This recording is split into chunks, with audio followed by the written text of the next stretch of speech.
Well, that's what happens when you push the button twice, everybody. Good morning to the Hair Club for Men show. minus one. What's up, everybody? What's up, everybody? I just wanted to say good morning to you. Thank you for joining your hobby hotline. I wanted to say thank you. Welcome. Good afternoon. Good morning. Good evening. Salud. What else could I say here that while I'm stalling? Buongiorno. Buongiorno. Just thank you, everybody, for spending time at your Saturday morning with us. We have the great Jeremy Lee, another fan of the Non-Hair Club for Men. How are you this morning, sir? Bald. I'm good, thank you. Great to be here this morning. And then we have the amazing, the incredible, the talented, the wonderful, the follicle, the educational, the PhD of the hobby, your Chris Harris. What is up, Big Perm? Sup. I welcome everybody. I haven't lost, maybe receding a little bit, but I haven't lost all of it yet. So. Yeah. Haven't resorted to the comb over yet either. So. I thought about that once in high school, and then I went, dude, I'd be brutalized with a class of like 1,500. There's no way I'd do that. Just the football team alone would beat me up. So no way. I wanted to say welcome to everybody, and what is up at the sports card shop at Moco, Rex, and all everybody there. Thank you very much for having us on. I wanted to say thank you very much. Who's joining us this morning? We got Racing Card Info. Good morning. Bobby Baseball. What is up, Bobby Baseball? And the great Logan Ward. Logan's going to be on one of our new hosts. Welcome. And we got Mr. Rich Frank. Thank you very much for joining. Thank you very much. So, how's your hobby week been, Mr. Harris? Haven't really done much this week. So slacker. Yeah. Can't be buying cards every week. Oh my gosh. You don't have an endless budget? Come on, man. No. I thought we all needed to make Chris Harris money to be able to buy and afford cards every day.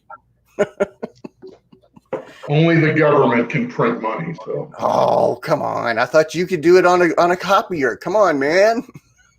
Well, you could, but that's illegal. Wrong. Yeah.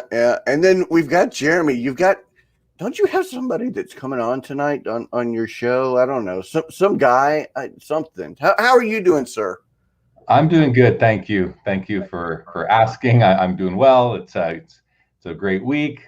Nat Turner will be joining the show this evening on Sports Cards Live. So very excited about that. It's episode 100 for me. So it's a landmark episode with a landmark guest. So I'm very excited for that this evening. And we did have a quick chat earlier this week, and he's excited and engaged. And so I'm expecting a great episode this evening on my show. So I apologize. I will not be watching. I've got a couple events. We're going to do some wine and pizza tonight at the local winery, but I will, as soon as I get home, be watching in the hot tub. I will be watching the show this afternoon. So I'll try to erase that. I'll try to erase that from my mind. Thank you. Awkward party of one. What's up, Cardboard Max? What is up with you, big dog? Thank you for joining. Guys, I'm gonna throw it up. There it is. Call in with your questions, gripes, complaints. All your nags and pet peeves need to go to Chris Harris. I will not be answering them. So thanks. What's been going on this week? There's been some small announcements. What anything been going on? I mean, well, it appears that the National is finally a go. Finally, so good grief! It's gonna happen. Yay! Finally got to make my travel arrangements. I finally booked my hotel this week. So I still have a 5-day VIP pass from last year that is good for this year. Oh, there you go. Nice. Yeah. Nice. So I'll be there. I know a lot of the Hobby Hotline folks are going to be there. We may be having a live episode of Hobby Hotline from what I hear. I'm not sure if I'm don't tease, spoil man. that Don't or tease. not, but You going, Mr. Lee? You going? I am. My flight is booked. My hotel is booked. I've got my I'll be on a vendor pass with a good friend of mine who actually owns a company called Iconic Auctions, and so they're going to be carving out a little part of their booth for me to sort of set up a Sports Cards Live station, I suppose. And I plan to walk the floor quite a bit, but maybe hold what I'm kind of calling like office hours, where I'll be there maybe an hour a day or half an hour here, half an hour there, and do some live streaming from the show and welcome anybody to come say hi and maybe show cards that you've picked up, talk about what you're kind of sensing at the show, anything you've seen, anything you've heard, that kind of thing. So I'm so excited. I'm gonna have to really finesse my way back into Canada after the show, but we'll see how that goes. I'll have to prepare ahead for that. Well, I'll throw a challenge out there. Anybody who sees Jeremy Lee, walk up to him and yell "Go Stars" at him. I'm okay with that. I got nothing against the Dallas Stars. Let's see. In the comments, we've got Logan Ward, who makes a very, very good point. The card companies are the one printing money these days. And then, Racing Card Info, he does say congratulations, 100 show. I'd like to thank you, Racing Card Info, very much. Really appreciate it.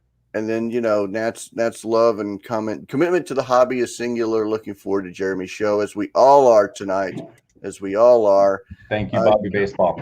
Most definitely. What, Chris? What do you plan on doing and seeing at the show? You going to any of the after stuff? Or are you planning on? What's your plans for the show? Or are you just starting to make them? I'm literally just starting to make them right now. Usually when I get there, I mean, a lot of the post-show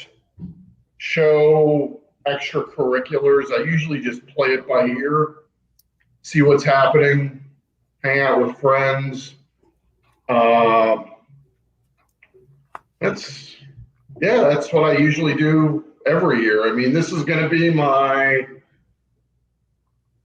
14th national, and that's usually what I do. So, guys, I'm going to drop the link in.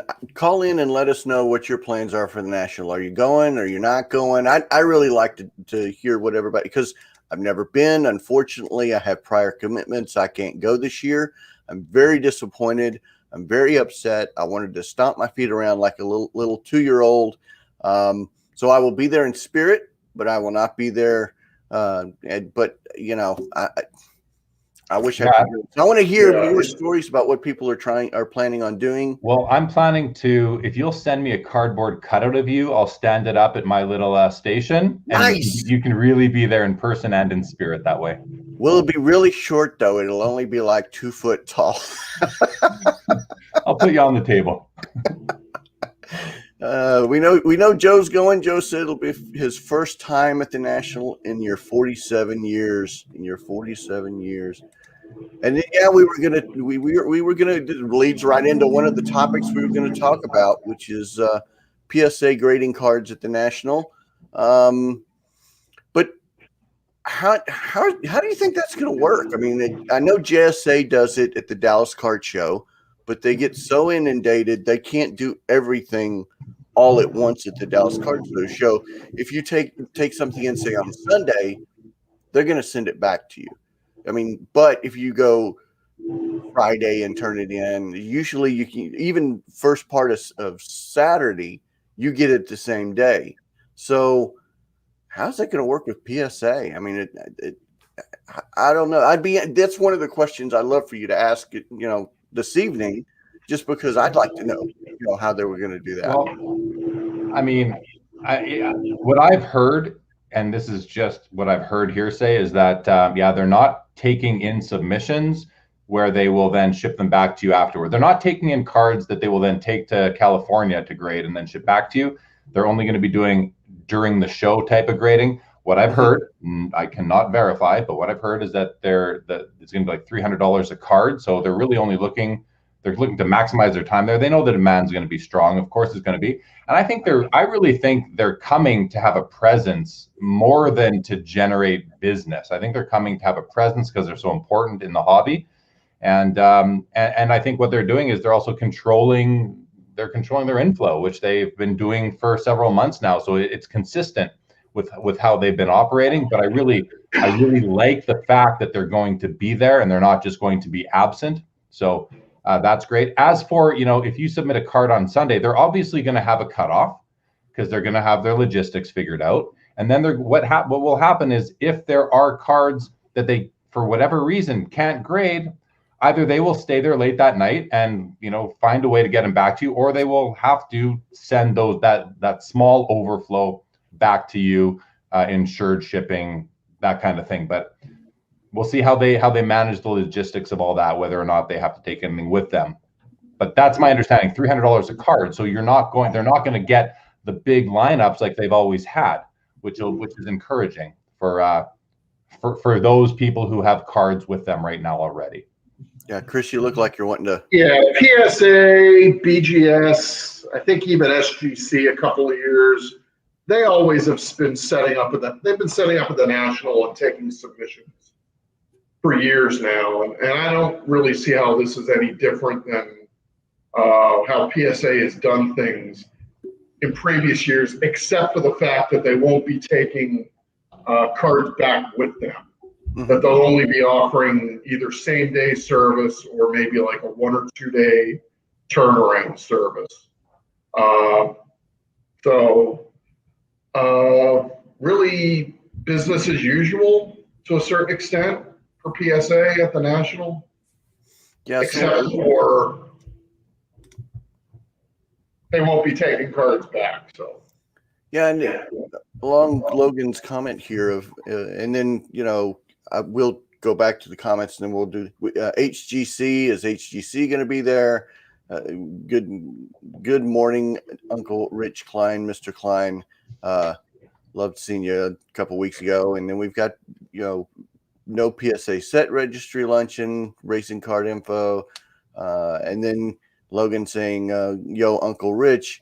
But one of the questions that I had just in my daily conversations with people, a lot of people are concerned about PSA only wanting high-end cards now and not really wanting or at least that's the look or the feel that people have in the hobby, is that they only want the high-end cards.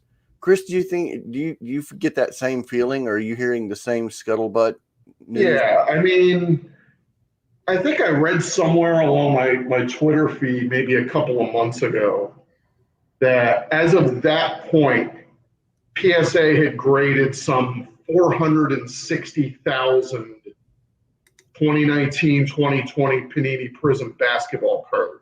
Is that all? Yeah. And I'm sure that figures at least over 500,000 to 600,000. And I think the number of Zion Williamson base Prism rookies was something over like 15,000, which is a lot just for a base rookie. So I think they really want to discourage people from sending those kind of cards. A lot of people have been submitting junk wax cards in recent years. I noticed that the price of a wax box of 89 Donruss, which you can get for years for like $10, has been jacked up to 50 because people want to be able to pull Griffey rookies out of packs and then ship them off and hopefully get a 9 or a 10 out of it.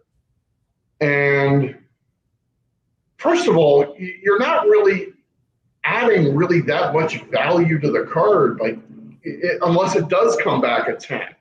And you're not even guaranteed that, because I think most those 89 Donruss Griffey rookies grade in like the 8.5 to 9 range. So, yeah, I think a lot of the backlog that PSA and BGS and I think maybe even SGC is just base rookies that when they're graded really won't add a whole lot of value to it. What do you think? Have you heard the same thing? That feedback I think is coming from you, Chris. Have I heard the same thing? In the hobby of just only wanting to know that high. I mean, yeah, like what they're doing is they're controlling their inflow. They're controlling their workload. They're controlling the backlog as best they can. It's not that they don't want lower end cards forever. Right now, it's a lever that they have available to them that they can pull on, they can adjust to control. It's literally turning the tap on and off as far as how many cards are pouring in. What they're doing is really helping out the long term of the hobby, I think, because they want to get back to offering the lower. Yep, I think his internet died, but you know, Joe makes a great point that John Newman would say, "Don't tell people what to grade." I 100% agree that you can't tell people what to grade, but at some point, as a grader, it's like, oh, another Zion Prism Silver rookie card.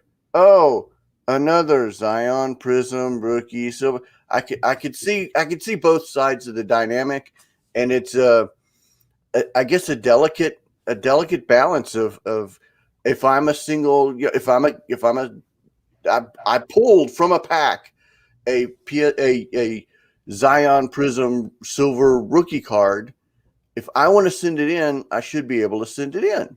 But I understand the 50%. And if you're a bulk subber, you know, you've got customers that want to send in bulk Zion. I mean, I understand both sides. So sorry if I cut out there. Oh, that's all right. I mean, I understand. They're doing concrete work outside on mine. So if you hear Jack, the landscapers are decided to come early today, so I don't know. Have to change rooms here if it gets a little too loud. I'm not sure where I dropped off. Yeah, this is too loud. I'll be right back.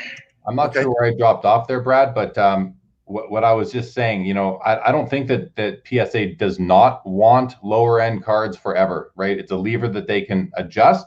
They can control their inflow by suspending services, by changing prices.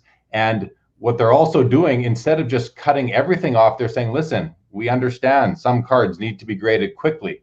So if you want to pay the price, we'll bring them in. And once they do clear that backlog, I firmly believe they're going to bring back the lower level services. And that will come up with Nat tonight during my interview with him and see what he says. So we'll see if I'm right. All right. Well, I'm going to jump ahead because, you know, Ken, with his lack of hair, I feel I should be on this panel. I just put the link in there. Click it and join in, Ken. So you can't really say, I'm calling you and saying, come on in. Let's see. We've got Joe Light did understand the point. We've got all-time greats blog that says parallel rookie cards are the reason for the backlog. I can understand both sides of that. Rich Klein, just as when I ID a card at ComC, I don't say, oh, there's another 91 range. Another 91 range. That's hilarious. But again, Joe makes a great point of, you know, this is an unprecedented time. And a great question, James. Great question.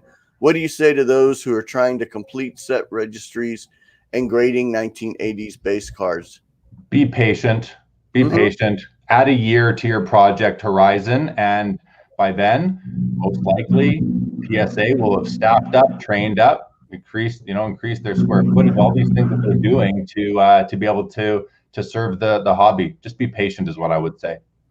Oh man, yeah, it's like the chat is reading our mind. It's reading our mind. Chris, talk about the Chantilly show. Beans. Well, the Chantilly show was 2 weekends ago. It ran the same time you guys were in Dallas, and that was part of the problem. There were a lot of complaints from folks that there weren't the many the kind there weren't the crowds that there were normally there. I went Friday. I did not go Saturday or Sunday, so take that for what you will. There were a lot of complaints that a lot of folks that would normally fly in or drive into Chantilly went to Dallas instead. But the real complaints from a lot of dealers that I overheard and that I talked to was the pricing structure for admission. Now, the Chantilly show is a 3-day show, Friday, Saturday, Sunday. And it's normally Friday from about 2 to 8, and the admission is normally $5 on Friday.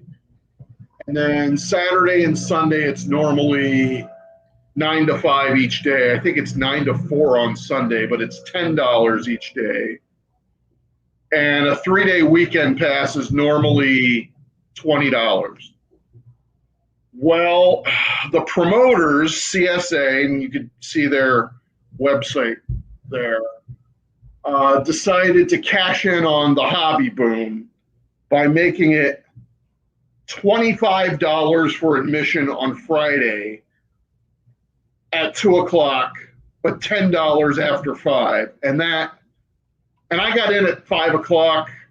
That place was pretty much a ghost town when I got in. Nobody came at $25. So a lot of people complaining about the pricing structure. Granted, we haven't had a big show in this area since the last CSA show, which was in, I believe, October. And this area of the country is one of the more affluent areas of the country. And I thought the promoter thought that they could maybe squeeze a few extra bucks out of us, but it backfired. So hopefully they go back to the 5, 10, and 10 pricing strategy that they had before. So yeah, I'd like to and the next Chantilly show is second weekend in July. So that's a couple of weekends before the national. So yeah, and then, let's see. We've got Ken. We got Rich who says call in, urging Rich to call in. Chantilly show. James Hummel. I'd like I asked the comment as a counterpoint to the arguments that people say collectors shouldn't grade base cards, but I agree. If they shouldn't grade base cards, then you don't have the historical library of Mike that just has his huge collection going back from 1950 all the way through. If he's going all the way through into the 80s, he can't do a Jose Canseco rookie card? That makes no sense whatsoever. So as a completist, I can understand doing Hall of Fame rookie. You do you, boo. You do you. You do you. You may have to wait a little bit, but there we go. There we go. So appreciate everybody's comments. We appreciate everything. So we talked about the national. Let's talk about the industry summit. That Beckett made their announcement that we're having the industry summit this year. I'm extremely excited about it. I'm trying to go. I want to go. What about you, Mr. Lee? Any chances you might make it out that way? There's a chance for sure. I want to see how my travel to Chicago goes, and if border crossings are fine, I would really like to be there. I love that they're adding on this card show to the overall event. I think that's a great idea. I think it's going to bring a lot of people out, and but just the opportunity to come and shake hands and rub shoulders and talk about the hobby with so many hobby insiders and people that would the people that will be there. I'd love to. I really enjoyed the virtual summit that they had last year, and yeah, I'm gonna try to be there. And it's in Las Vegas, so always up for some fun. What about you, Chris? This is kind of on my bucket list to go to at least once, if only to see how the sausage is made, if you will. I know it's not geared toward collectors, that it's geared toward it's the industry summit. I know a lot of people complain about the price, that it's $600, and you add on to that travel and hotel room space. But with a lot of the freebies that they give you, the black boxes, you can make your money back pretty easily by flipping that stuff. So I'd love to go someday. I don't know if this is the year that I'm going to do it, because I think the collectors need to be represented at the industry summit. Don't you think? Well, I'd just like to hear you know, and I'm going to timestamp this that Chris Harris referenced flipping in Hobby Hotline. It's a long event. Like if you look at that, you've got the 2-day card show and then a 4-day summit. That's 6 days is a long time in Vegas. That's double what I would prescribe for myself or anybody, but still would be a great time. I hope to. I mean, 5 days of a national, by Saturday night, you're pretty much dead. Yeah.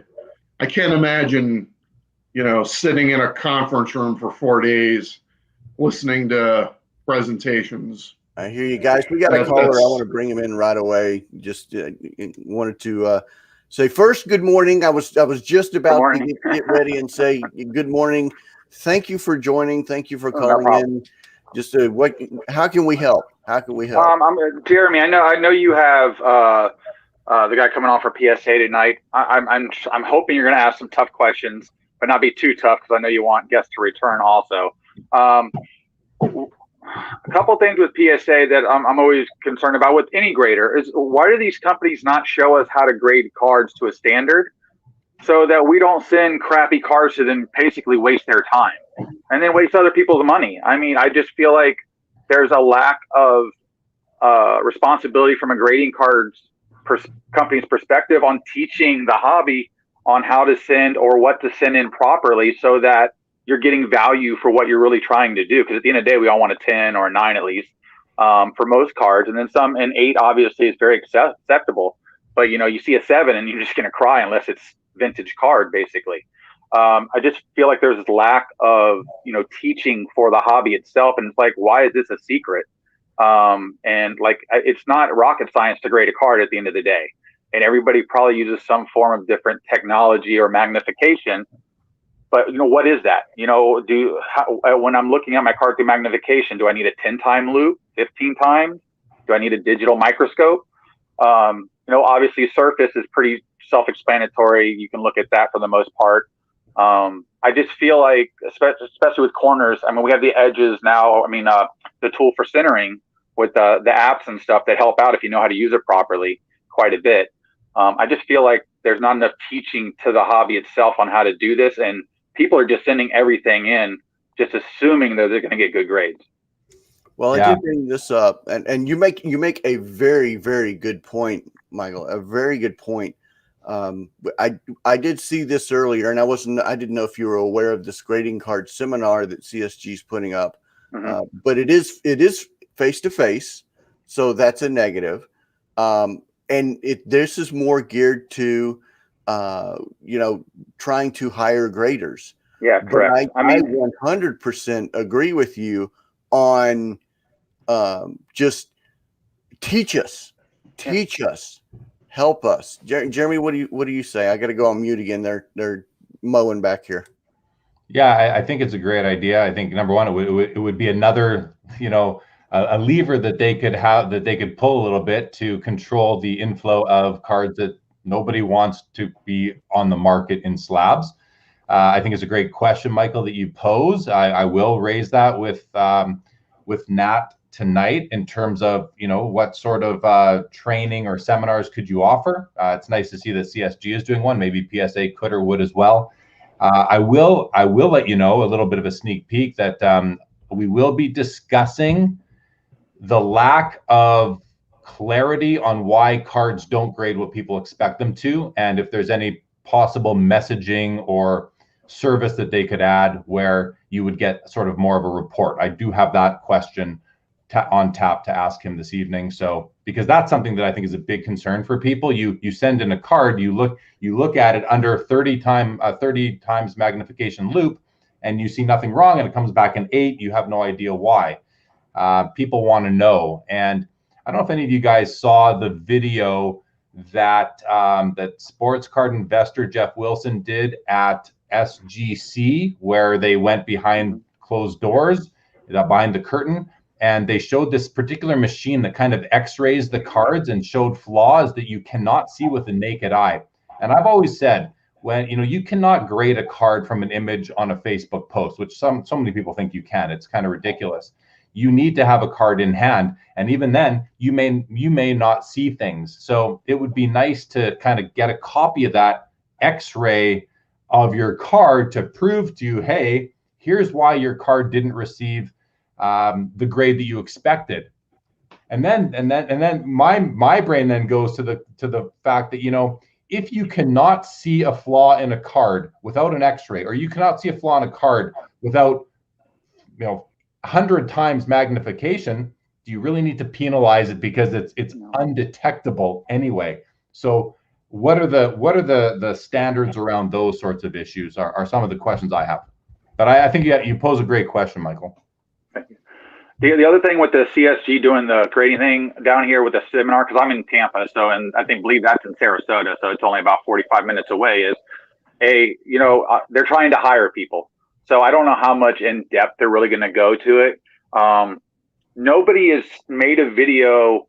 When Jeff did that CS or SGC video, I was hoping they would show us how they grade a card, like the real grading of the process, not, hey, this guy gets the card, this guy does this over here, this guy pushes in the case. I don't care about that.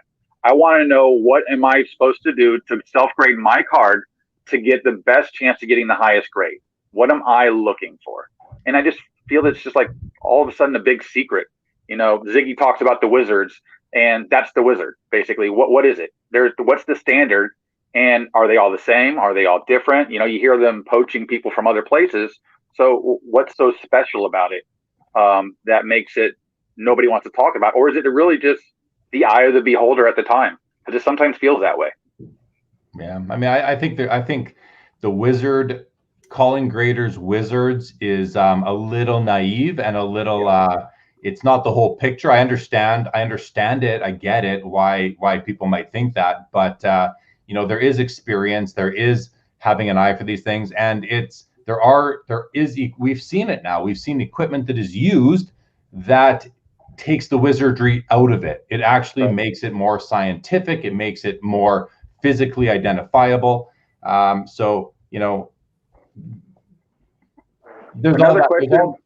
all those things, right? But I hear what you're saying. What are we looking for? Well, we have an idea because Beckett has the subgrades. We know those 4 subgrades, but I do believe, and I've seen it before, that there's actually more like, I don't know, close to 20 different criteria that cards are evaluated by. Those 4 are just kind of like the most important, I suppose, or there's kind of subgrades beneath them that the companies look at. So, but we kind of know what to look for. I think what you're saying is, how do we look for these things? What's the best way to look for these things? What's the best equipment that we could buy to pre-grade our cards before? It'd be great, like for instance, what we show here on the screen here with the PSA. It would be nice to show an up close corner of each of the cards, to where we can see what that grade difference is when you're actually comparing them side by side. Like, what am I looking for? Do I have this card, and does mine look like A, B, C, or D? What's interesting is, what is it? Is it CSG that grades coins? Who's the big coin grader? PCGS.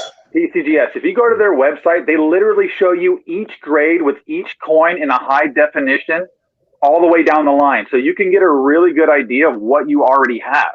I just don't know why that hasn't transferred over to the card market.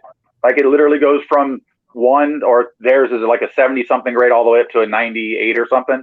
And they show each coin graded with the high res imagery, so you have an idea what you're looking for with, detail and toning and stuff like that. No different than a card, just aspects of what's graded, basically. One of the things that I would like you to ask, Nat, if you don't have that written down, is with AI coming into play and moving forward, are cards going to have a designation that it's been graded with AI technology? Because I know that would make a card worth more than a person grading it, because now it's at a higher level of grading, which we already assume the grading harder now is what it looks like. With a computer grading something, I'm assuming it would be even harder to grade a 10. So if you had an AI graded 10, it would outweigh a regular graded 10. I think we have to qualify that by saying that we don't know exactly what the computer is doing. Is the computer grading the card, or is the computer providing images to the grader, to who's then going to grade the card? Images and measurements, right? Yeah. I don't think I don't know. I just don't think the computer is going to spit out the grade. I think the computer is going to provide better information to the graders. And, to your question earlier is, what can we do to better grade our cards? Develop a Genament type of technology and do it that way, because that's what PSA just purchased. Well, I saw a company that just came out with a scanner where you take your card and scan it. It sends that image to this company, and then they give you a rough estimate of a grade, and they get that back to you for information-wise. I don't know if that's possibly part of the future. I don't know. Yeah, Michael, I appreciate you calling in. Thank you, guys. I appreciate it. Yeah, I just, Jeremy shows tonight, and we've got a lot of other people doing a lot of other comments. Yeah. Please watch Jeremy's show tonight. It's going to be very, very fascinating. But thank you very much for calling. I so greatly appreciate it. No problem, guys. I'll talk to you later. Yeah, thank you. Chris, did you want to make like a 30-second comment? Yeah, I found PSA's what looks like their grading rubric online. I think the caller said that PCGS has pretty much the same thing with coins, but it's an even higher definition. PCGS and PSA, of course, are both part of Collectors Universe, which same company. So I really don't if they have a rubric for coins that's much more detailed than this, I don't see how they wouldn't be able to do it for cards. So yeah, and I really appreciate the call in. I really appreciate. I wanted to go back to the comments. I mean, you've got Ken said he was sitting in bed watching, so I will respectively decline. And then Joe Light says, some men won't make it back to Vegas. And then Logan, won't make it out of Vegas. I think is what he's saying. Pam and pajama pants are allowed. And then I wanted to say good morning to the great Mark Hoyle and 1 million card Bo. Good morning. Good morning. Let's see. We've got Rich Klein sending some in for grading. Just wants the protection. Some cards, money's important. Very would say. And then we've got Rex who said good morning from New Buffalo, Michigan, baby. Just saying that wanted to say hello. Where is New Buffalo anyway? I don't know, but I know it's in Michigan. I'm never in the neighborhood. Let's see. And then a great comment. Will there be an option for budget collectors to get lesser values? Will Clark's not a lesser value, dude. Will Clark's the man. And then we've got Bob. Oh, this is awesome. This is awesome. Bo's gonna finally submit a card. He's didn't want to submit one, so he's finally gonna submit one, first one ever. And then Logan's been sitting for 16 years, gotten fair pre-grading. So I guess Logan's going to get into the pre-grading. Everybody send your cards to Logan to get them pre-graded. So that's always good. I just like to address Bop Diggity 22's question and just say, we don't have the answer for that right now, but because we're not the grading companies, but I will ask that question to Nat this evening. Yeah. Or just use a snap tight or a top loader. Save yourself $30. There you go. So we did have semi-breaking news. We've got the Tom Brady card, the PSA 9 Tom Brady card auction that ended. I'm going to try to pull up. I didn't find the actual announcement yet, so I guess it didn't make it. I came across. I think it's on Sports Collectors Daily. I did Twitter see what it feed. said, poised to set a football card record, a BSG 9 Tom Brady Contenders Championship ticket. But it looks like that it did sell this morning for what, 3.1 million in change. 3.1 million on the Tom Brady. That's wow. That is wow, crazy, insane, awesome, amazing, greatness. Yeah, I'm happier than the pig and slop on that because not because it's a Tom Brady card. I like it for the fact that football cards are finally getting a lot of respect. So that's a lot of respect. No, not yet. You haven't found it quite yet. Hold on, I got it. But then you'd also said, Jeremy, you had the 3.7, was it 3.75 for the Peachy record Gretzky. on some guy, I don't know, some hockey player. Yeah, something Gretzky. Name? Yeah, it's his name's Wayne Gretzky. Yeah, yeah, it was an impressive sale. The O-Pee-Chee version PSA 10 just sold for 3.75 million by Heritage, I believe, and they had sold it's a Pop 2 out of over 7,600 copies ever graded. There's only 2 in PSA 10 slabs. This one did 3.75 million, and the other copy sold in December of 2020 for 1.29 million. So that's basically 3x in 6 months. Now there is an argument that the copy that just sold is nicer than the one that sold last year, and I think that it's fair that it would get a premium, strong for the grade, even if in a 10. So yeah, that did occur. Sold for more than this championship ticket Brady. Yeah. So my I don't know if it's a concern, but one of the questions I've been pondering is, are these just fractionals? Are these just guys buying these for breaking them apart and selling fractionals, or are these actually really legit sales? Because you saw that my worry, and it is a true worry, is you'll have the same Jordan effect where you had 1 point whatever, then you've got 700, then 500, then 300. The last one just sold for $300,000. Are we going to get the same effect with people pulling more and more cards out, or is it just going to be that? Is it going to be that same? I don't know. What are your thoughts, Chris? Well, I think this is only going to really apply to those tentpole cards like the Gretzky rookie and the Tom Brady rookie, and the 52 Topps mantle and those cards of that sort. I don't think they're quite yet going to be fractionally offering like a Zion Williamson rookie yet, unless it's like a low numbered card. So it's one segment of the hobby. It's a small segment of the hobby. I don't think how this affects most collectors, because most of us don't have these cards in our attic. So yeah, this is a great question. I'm gonna let you answer it, but this is a great question. Yeah, it is a great question. My thoughts are, KSA has been around almost as long as PSA. It's been through a couple of different ownerships, and I've had cards in KSA slabs before.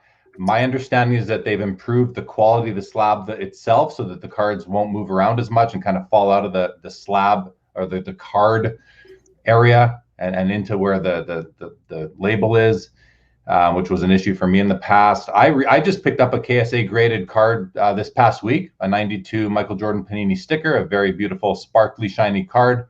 The slab is nice. I liked it. MNT is the other one in Canada, and a newer company, relatively speaking. I don't know too much about them. Their slabs are very Beckett-esque, seem to be very strong. So, but I don't really have, it really, to me, it comes down to what the market and what the hobby wants. And the market and the hobby wants PSA, BGS. And then you've got SGC and maybe some CSG and some of the newer up and comers that are taking a stab at a piece of the pie. So those are my thoughts. I do, Brad, if I could just backtrack and address the comments by Rich Klein and Rex Gotcher on the pricing model at PSA. Just to you guys, I will be discussing that with Nat tonight, exactly that question. And I can assure you that if you guys were in the grading company business, you may, let me just put it to you this way, listen to what Nat has to say tonight, because he used to have that same thought that you two do. And now that he understands how the business works, he has a different thought. There are really good reasons why they do that the way they do that. So hear him out and see what you think after. Yeah, I didn't want to make this a pump from your, but this is an extremely important topic in the hobby. It's a big prominent part of the hobby. A lot of people are talking about it, and it's just that the fact that it's a huge opportunity to get to talk to, number one, a hobby leader, and number two, to get a thought of from PSA and what they. So that's why we keep talking about it over and over. It's too awesome of an opportunity. And the comments are sort of driving it a bit too, Brad. Which I don't mean to make this about Sports Cards Live, but I agree, it is an important episode with Nat Turner. And something that people also have to understand is that he's not on the floor in the operating the business, right? It's still Joe Orlando and Steve Sloan. So I just want to warn people that Nat might not be able to answer every single question when we get into the details of running the business, but he's going to do his best. Yeah, and I would encourage you guys. We give us a holler, give us a shout out, especially Bo. I'm formally inviting Bo out to talk about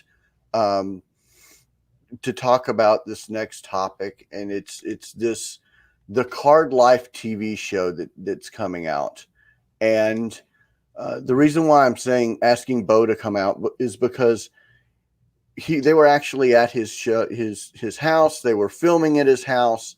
But it's a TV show about baseball cards. How freaking cool is this? That there's I'm excited. I'm going to set my DVR. I haven't found it on the DVR yet, but I completely want to set this up just so. God, it's just so cool to finally just get another point in the hobby. And the reason why I'm stalling is because I'm trying to share their YouTube or their Twitter deal so that people can follow them on Twitter and follow what's going on with them. It's the Card Life TV, and it's going to be a weekly show starting, I think, latter part of June. And I just think this is absolutely amazing and awesome. And one of our fellow hobbyists, Bo, that came out and did a segment at his house. I just think this is really cool. And then Racing Card Info, Trading Card Channel is coming soon too as well. I just think it's awesome that not only are we expanding his content, and we're expanding in more and more hobby stuff, that now we're getting TV shows, and we're getting just. I wish we had this when I was a kid, man. I wish we had this when I was a kid. I mean, are you just as excited, Chris, or is it me just being a kid in the candy store? I think you're just a kid in the candy store.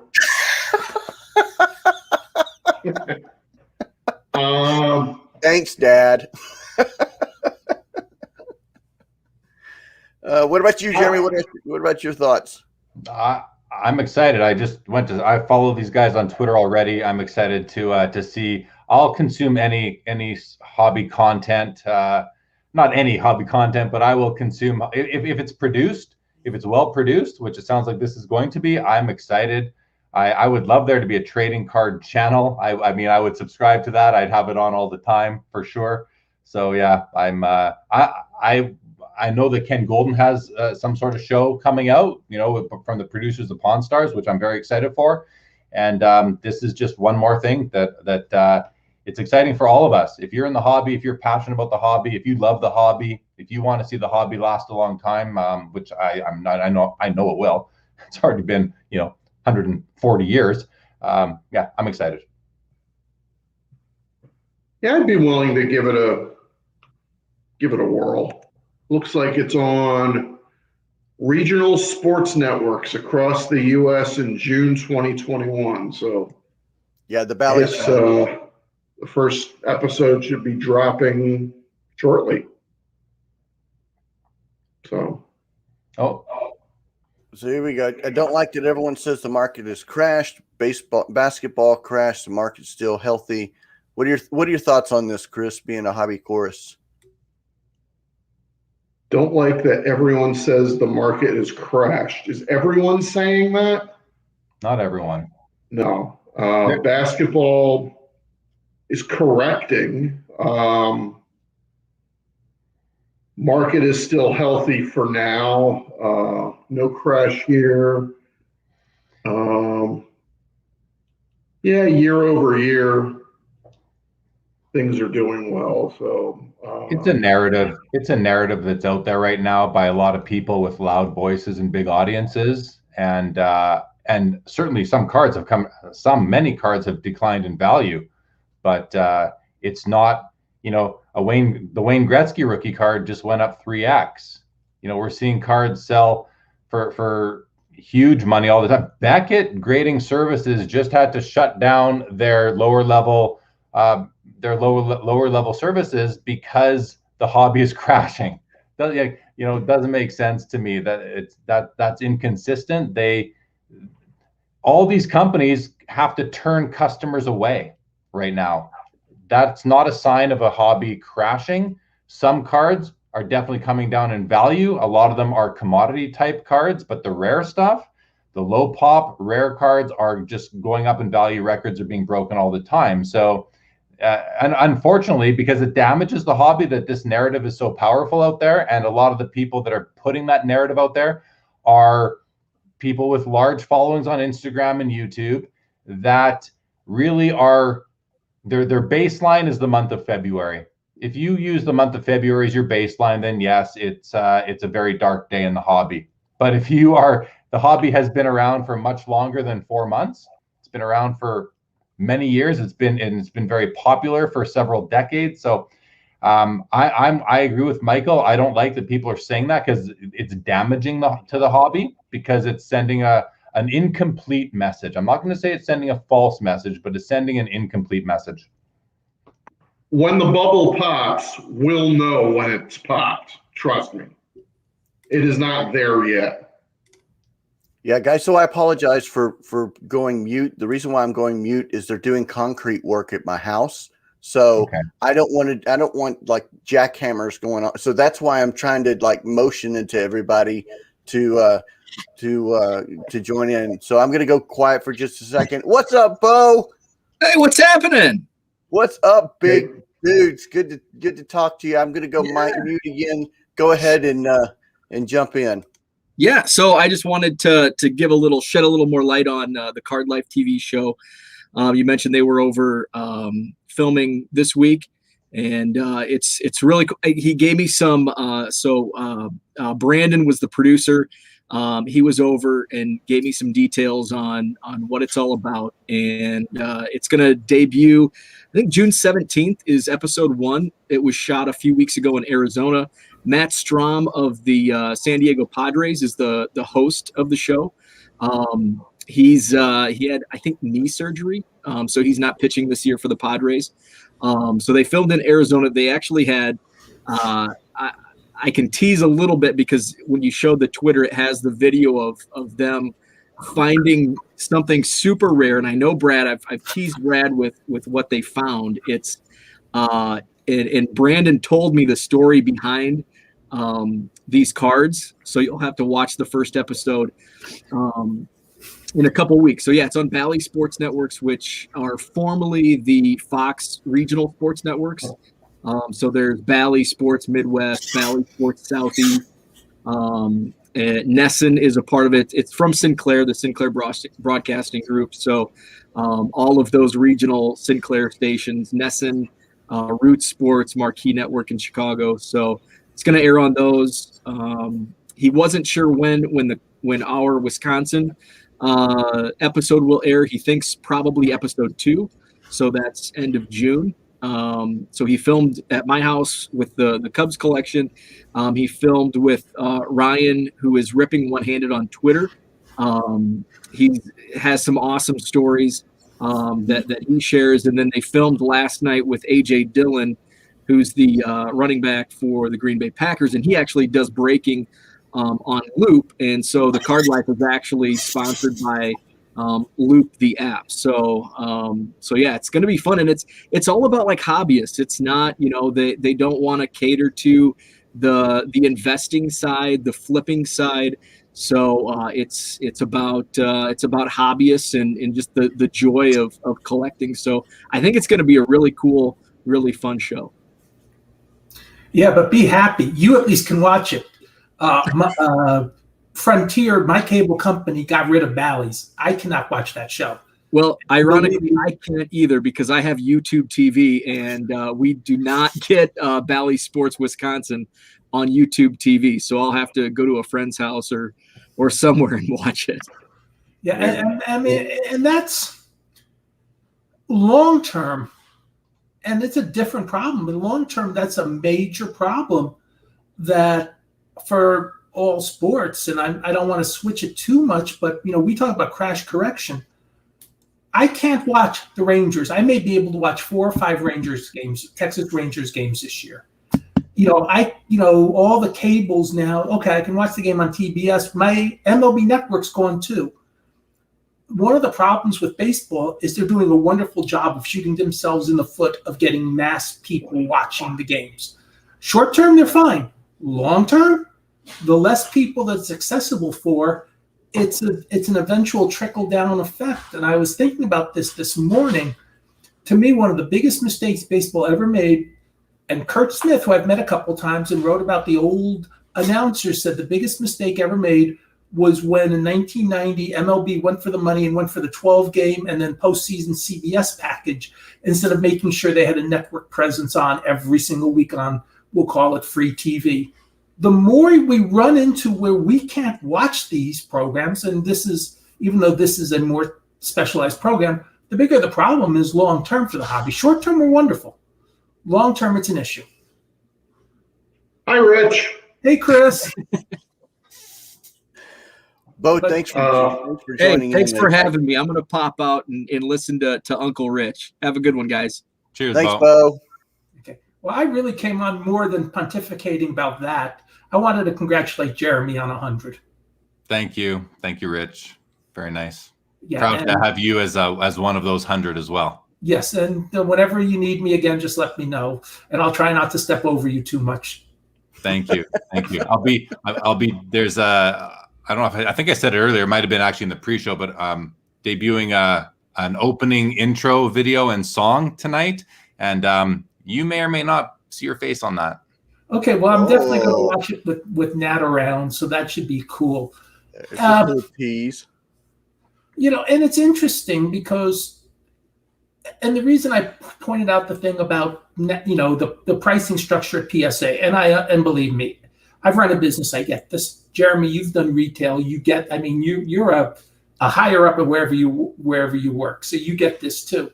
But if I give a card to Beckett, for example, and I pay them $25 to grade my card, if it comes back a 6 or a 9.5, I paid them $25.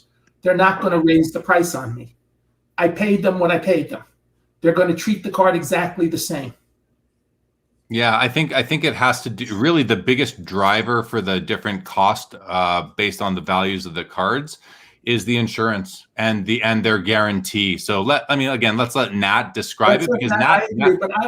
But that's the argument I make. Well, the argument is valid in as far as the efforts needed to grade a card aren't that much more if the card's worth $1 million or $10. The effort to grade it is going to be negligibly more for another person to verify, let's say, or having one more person look at it. But it's not the efforts that the price is based on. It's the return guarantee or the guarantee of that card.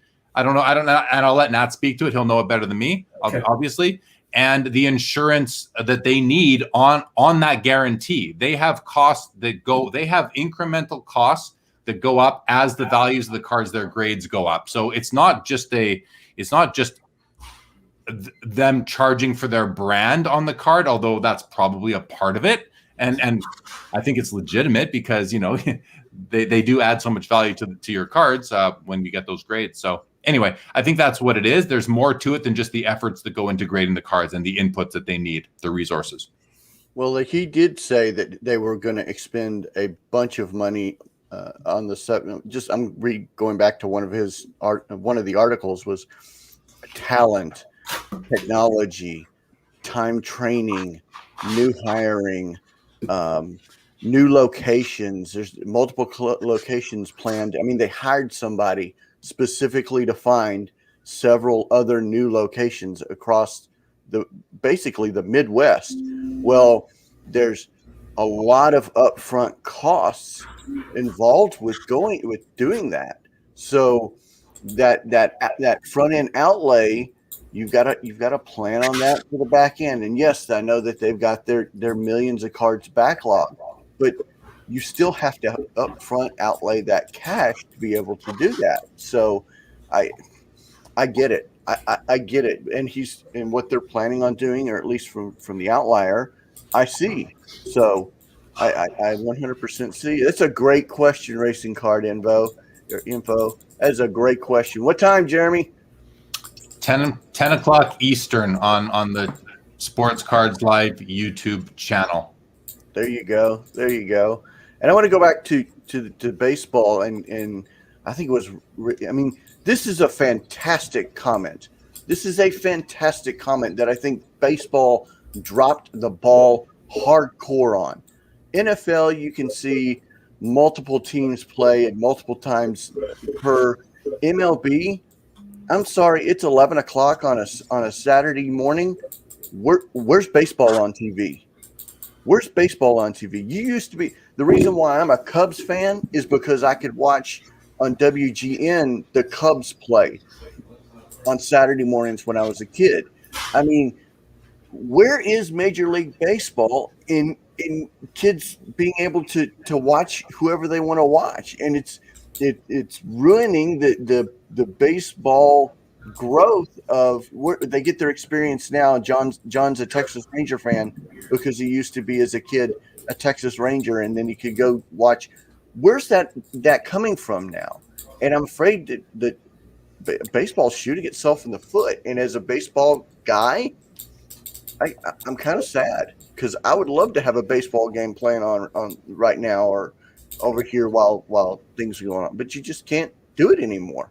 And I'm sad. A lot of these teams have these very long-term, very lucrative TV contracts with regional sports networks, and MLB and the teams and the networks want to protect those rights. They want you to subscribe to a $5.99 a month regional sports network. Yeah. That's why they're blacked out. Yeah, that's why you wonder why there's so many Yankees fans, why there's so many Cubs fans, why there's so many Braves fans. We could watch them as kids. I mean, we instead of when it got to be 150 degrees in Texas, instead of going out and being able to play baseball, we watched baseball. So I don't know. Those days of 150 Braves games on WTBS a year are over.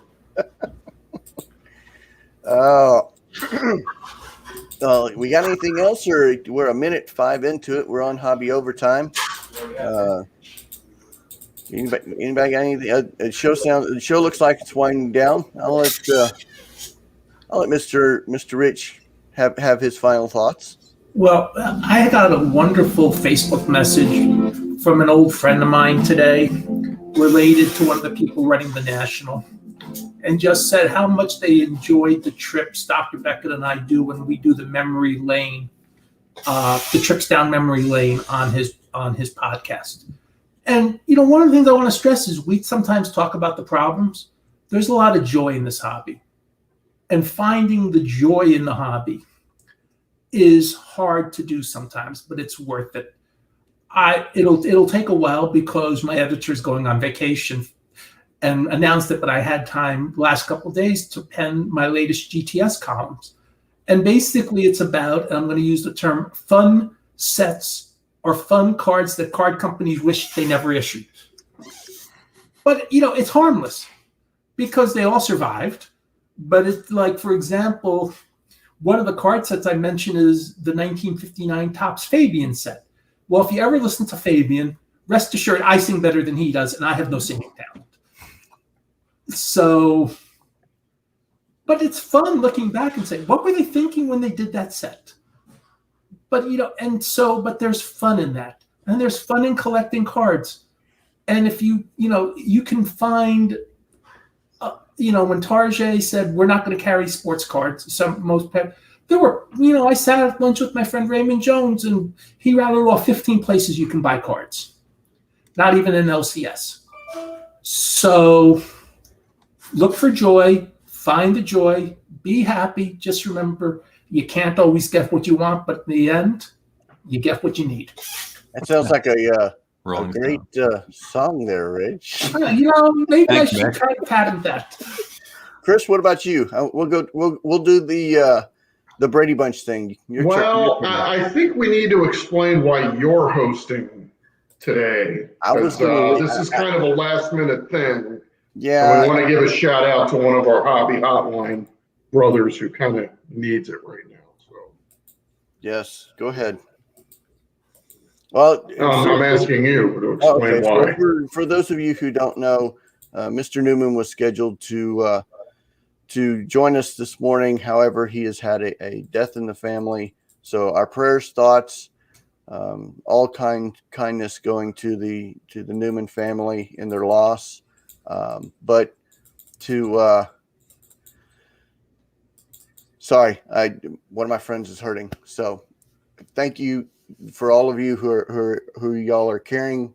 I'm sending prayers up constantly, but in that I jumped in and was wanted to step up and give him the time that he needed to spend time with his family. So thank you. Anything else that you wanted to comment, gripe, complaint, nag, pet peeve on? All right, we'll go with you, Mr. Brother in no hair arms. I'm looking around because that must be me. Yeah, thanks everybody. Great show. I want to just add on to something Rich said. As far as the positivity, negativity, the hobby. You can always find joy in the hobby when you just go back to your cards. That's what started all this. It's the cards and as John and as our friend John Newman would say, the hobby is the people. Yes, it's the people and it's the cards themselves. You can go back, you can have conversations with your hobby friends. You can bring out your cards, look at your cards. When the narrative of the hobby might get you down, go back to your cards. That's what this is all based on, and talk to your hobby friends. Yes. And best prayers go to John and the Newman family. Yes. So I want to say, thank you everybody for spending your Saturday with us. Thank you for letting us have the opportunity to invade your local card shop or your time and your thoughts on a Saturday morning. I know that, you could be sleeping in, you could be messing with cards, you could be out playing baseball, you could be spending time with your family. So we really do appreciate the time that you give us, and say thank you very, very much for your comments and for calling in. My final thoughts is just be nice to one another. Just be kind. There's too much hate in the world. This is all about cards and sports and having fun. Just be kind to one another. That's That's all I got. Just be kind, because we're all supposed to be having fun. So Thank you, BT Sports Cards. yes, thank you. We will end it on that. Thank you very, very much. Y'all have a fantastic day, and God bless.